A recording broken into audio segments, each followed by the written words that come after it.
그러니까 지금 우리가 이 상황에서 막 그 극우 유튜버들이 뭐 5대3으로 뭐 기각난다 뭐 각하된다 이런 헛소리들 막 떠들어대고 있어. 의미 없어. 이 조건에서는 이렇게 물어봐야 돼요. 제가 뭐 다른 데 나가서도 그렇게 하는데 헌법재판소 관들의 평의가 진행되는 상황에 대해서 어떤 정보가 있으세요? 이렇게 물어봐요. 신뢰할 만한 어떤 정보가 있기에 그런 얘기를 하냐. 우리 누구도 아무 정보가 없어요. 맞습니다. 근데 이제 불안하니까 그 작은 단서로 이제 누군가가 해석하는 거지. 뒤에서 조종하고 있다고 생각하면 어떤 주체가 이 상황을 장악하고 있다고 믿으면 그러니까 이제 윤석열 지지자들 중에서는 혹시 좌파들이 장악하고 있는 거 아니야라고 의심을 하면서 헌재를 가로로 만들겠다고 지금까지 한 거고. 네. 그 헌재가 계속 시간을 끄니까 아니 그게 아닌가 봐. 헌재가 우리 편이 맞나 봐. 이렇게 돼서 지금 희망회를 돌리는 거고. 네. 이쪽 지금 헌법 수호 세력 쪽에서는 8대 0에게는 따져볼 것도 없어 라고 했는데 결정이 안 나고 있으니까 불안해지는 거예요. 네. 그러니까 이게 권력 엘리트 카르텔 법적 카르텔 이 뒤로 파고들어서 윤석열 쪽에서 공작해가지고 기각시키는 거 아니야? 이게 불안한 거예요. 맞아요. 그러니까 헌재 멱살 잡고 싶다고 그러고 막 난리잖아 지금. 네. 그러니까 이게 지금 아무 정보가 없어요. 이거 판단할 수 있는. 그러니까 이럴 때는 우리가 상식을 믿어야 돼요. 상식을. 예. 그러니까 허위 정보가 난무하는 이 조건에서는 우리 대한민국 권력 엘리트들의 엉망이라고 그랬지만 제가 그 진단에 일부 동의하면서 동의 안 하는 거는 그 권력 엘리트들과 함께 대한민국이 여기까지 왔어요. 놀랍지 않아요? 여기보다 나은 데도 별로 없어. 대한민국보다 나은 데도 별로 없다고요. 국제적으로 봐도. 국제적으로 봐도. 더더군다나 2차 대전 후에 신생 독립국가 중에서 이만한 정도의 권력 엘리트를 만들어낸 사회도 거의 없어요. 그러니까 우리가 부족함이 많다는 점을 성찰적으로 인식하고 이걸 개선하려고 의지를 품고 자기 비판적으로 우리 사회를 분석하고 그리고 잘못된 것을 뜯어고치고 노력하고 이건 좋은 태도인데 네. 자기 비하를 할 필요는 없다는 거예요. 우리 한국 사회의 권력 엘리트들은 문제가 많아요. 너무 많아. 너무 많아. 그런데 이 정도 되는 나라도 별로 없어. 이 정도도 없다. 그게 인간 사회예요. 그러니까 이 인간 세상은 온갖 모순과 부조리로 가득한 아름다운 아름다움까지 갔습니까? 아니 상식적으로 생각하고 싶지만 윤석열, 김건희라는 사람들 자체가 비상식의 몰상식이기 때문에 약간 상상력을 사돈의 8촌에 헌법재판관 사돈의 8촌까지 어떻게 다 하고 있는 거 아니야? 막 이런 그렇죠. 계속 나쁜 걱정하시죠. 생각이 들어요. 다 생각하죠. 인간의 그 한계를 인정하셔야지 그 역사라는 것도 이해가 되는 그렇죠. 거지. 안 그러면은 역사에 그 이상한 일들이 왜 자꾸 생기겠어요? 그럼요. 벌써 천년왕국 됐지. 그럼요. 이상사회 됐지. 안 되는 이유가 뭐냐? 늘 인간 사회는 이래요. 그러면서 점씩 나아지는 거거든요. 네. 네. 그러니까 우리의 권력 엘리트가 행정기관이나 무슨 법원이나 이런 데만 있는 게 아니고요. 언론 지난 대선 때 이재명 악마화하고 그 윤석열을 분칠했던 그 언론도 우리의 권력 엘리트잖아요. 그렇죠. 그게 다 우리 대한민국 사회의 일부예요. 네. 그 모든 것들이 작용해서 윤석열 정권이 탄생했던 거거든요. 맞습니다. 근데 그 윤석열 정권이 6개월을 못 가고 국민들이 등을 돌리고 보궐선거에서 대패하고 그리고 그다음부터는 다 국민들이 그걸 심판을 하기 시작하잖아요. 그렇죠. 그리고 그 윤석열을 만드는 데 일조했던 부패한 권력 엘리트들 중에 일부가 또 윤석열에게 등을 돌리고 이게 대한민국이에요. 그러니까 이제 우리가 이렇게 70년 넘게 해왔기 때문에 아무 정보가 없어요. 지금 헌법재판소에 대해서는 언제 할지 어떤 결론이 나올지. 그렇지만 저는 뭘 믿냐 하면 보수고 진보고 성향을 떠나서 네. 여기서 탄핵을 인용하지 않으면 무슨 일이 생길지에 대해서는 누구나 생각할 수 있다. 그 우매한 25% 말고는. 네. 헌법재판관들도 성향이 보수적이고 그런 건 분명해요. 진보 성향 거의 없습니다. 대부분이 다 보수 성향이에요. 판사는 원래 그래요. 이 실정법 가지고 하는 직업이기 때문에. 근데 그 사람들도 여기서 탄핵을 기각하면 무슨 일이 생길지는 알 수 있어요. 계엄 선포 전과 똑같은 상황으로 복귀하는 거잖아요. 네. 근데 뭐가 달라졌냐 하면 계엄을 해도 된다는 허가증을 받아서 복귀하는 그쵸. 거예요. 그건 당연하죠. 그 윤석열이 이러는 거야 이제. 뭐 누구 뭐 장관 탄핵한다 그러고 검사 탄핵한다 그러고 예산안 처리 안 해주고 이러면 특전사 출동시켜. 네. 개헌 발표해. 그러고 막 우리 국회 의리상 막 깨고 다녀. 막 단전 단수하고 막 해. 그래도 괜찮잖아. 들어줄 때까지. 바다에 빠뜨리고요. 그래도 괜찮은 거잖아. 아 그렇죠. 그러니까 우리나라 볼리비아 되는 거야. 지난 200년 동안 볼리비아 갔다 왔는데 최근에 볼리비아가 시몬 볼리바르라는 그 투사가 스페인에서 독립시켜서 이름이 볼리비아가 됐잖아요. 이게 200년쯤 됐어요. 독립한 지. 쿠데타가 몇 번 일어났냐? 192번인가 192번째가 몇 달 전에 일어났어요.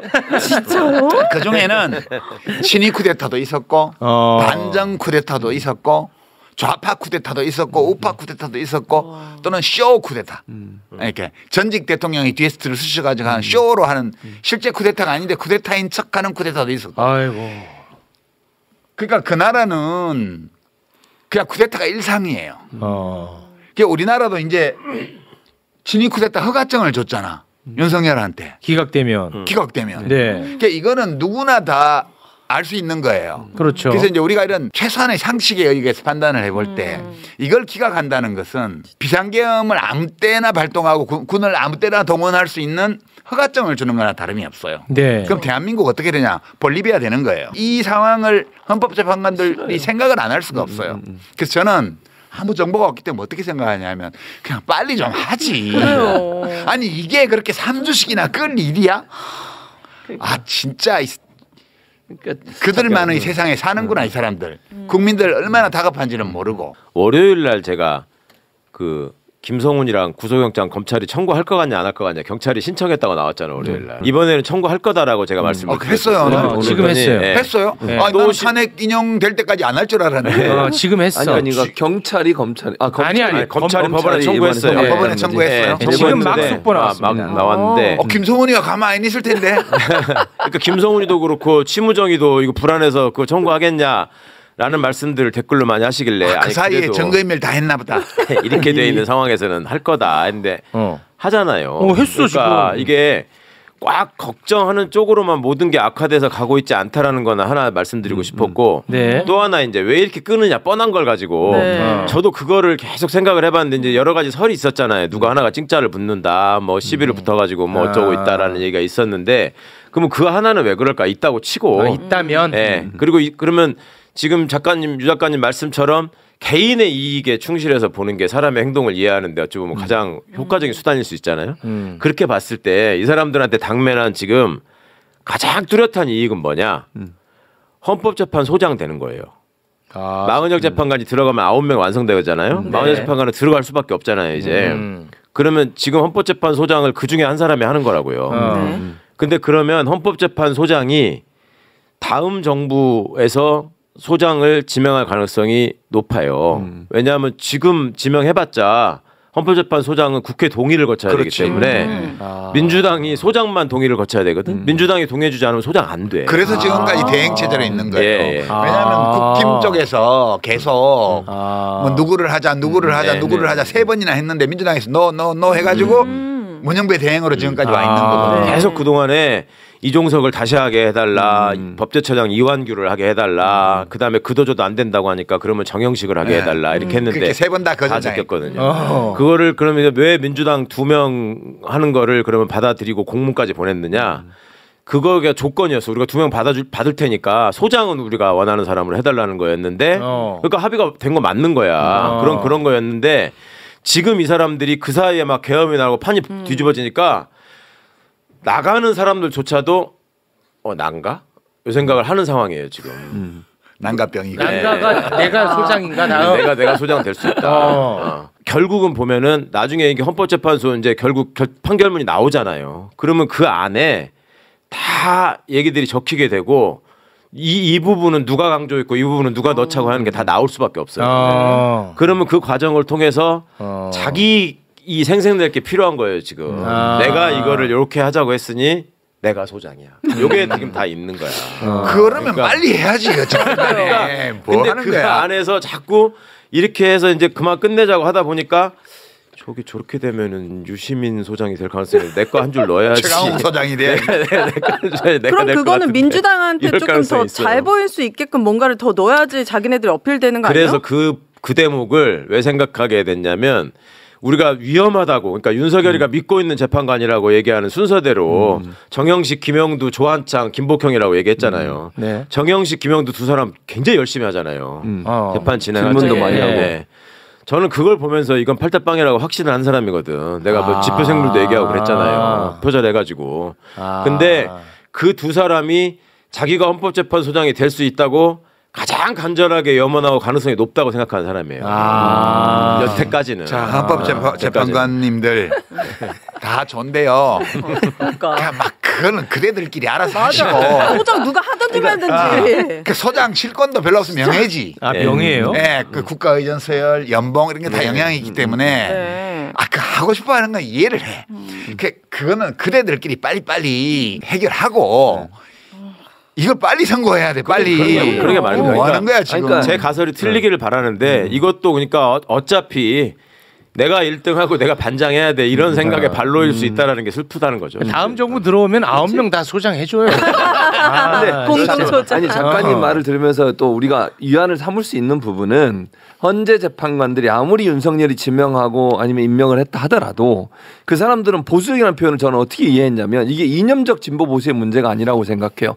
보수는 기존의 헤게모니를 바꾸지 않기를 원해요. 그런 관점에서 본다면 상식적인 수준에서 아무리 정치적으로 뭐 보수적 성향이라 하더라도 기존의 체제를 유지하기 원하기 때문에 파면이나 탄핵으로 갈 거라고 저도 보는 거죠. 빨리 안 돼가지고 국민적 혼란이 있다는 것들도 알 거 아닙니까? 알죠.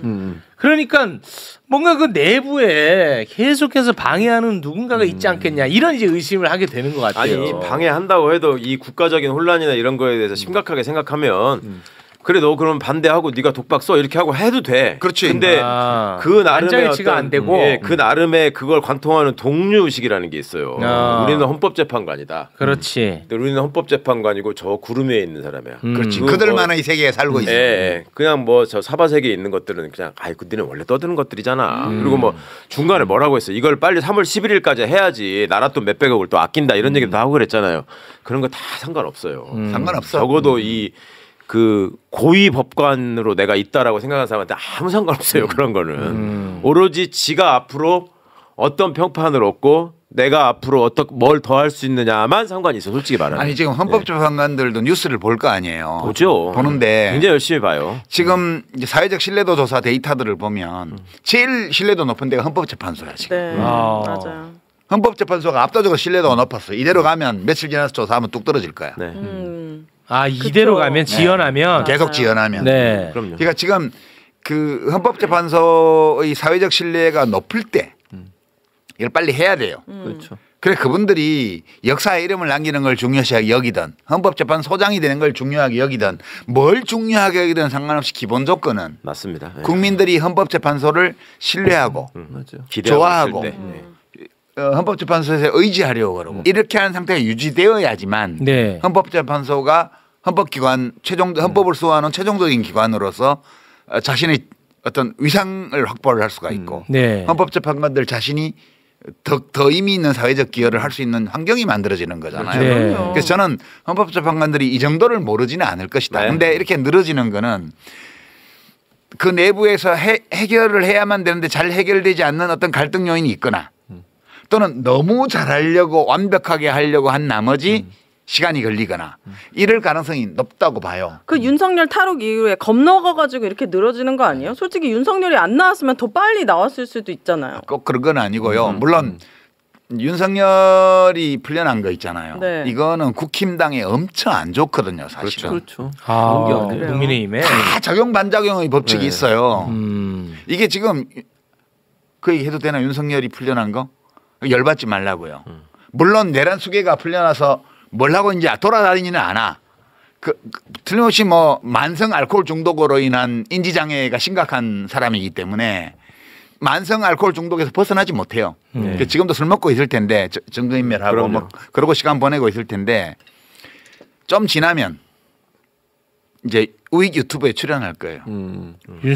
그리고 이제 탄핵 인용되고 나서 60일 후에 대선을 하게 되는데 대선 기간에 가만 안 있어. 절대 가만 못 있죠. 네. 그러니까 이게 풀려난 게 국힘한테는 아주 그냥 재앙이에요. 재앙. 맞아요. 그래서 꼴 보기 싫어서 화가 나지만 네. 밑에 그 명령을 받고 실행했던 군인들은 경찰 군 간부들은 다 잡혀가 재판받고 있는데 그 풀어준 판사가 재판하고 있고 당사자는 수개는 풀려나 있고 되게 열받긴 하지만 난 그거를 못 받아들여 나는 그 자체를 못 받아들여. 이제 그것이 내란 잔당과 그 내란 옹호 정당인 국힘당에는 아주 치명적인 재앙이 될 것이다. 그렇게 생각하면 약간 위로가 될 거예요. 똘마니들은 다 포승줄에 묶여가지고 나와 재판 받는데 네. 두목은 가가지고 양복 입고 또 머리 띄우고 거기 앉아가지고 지가 재판 받고 그게. 이러고 있어봐요. 그게 대선에 어떻게 작용할지. 그래서 선거 기간에 그게 이뤄질 거란 말이에요. 그게 하나 있고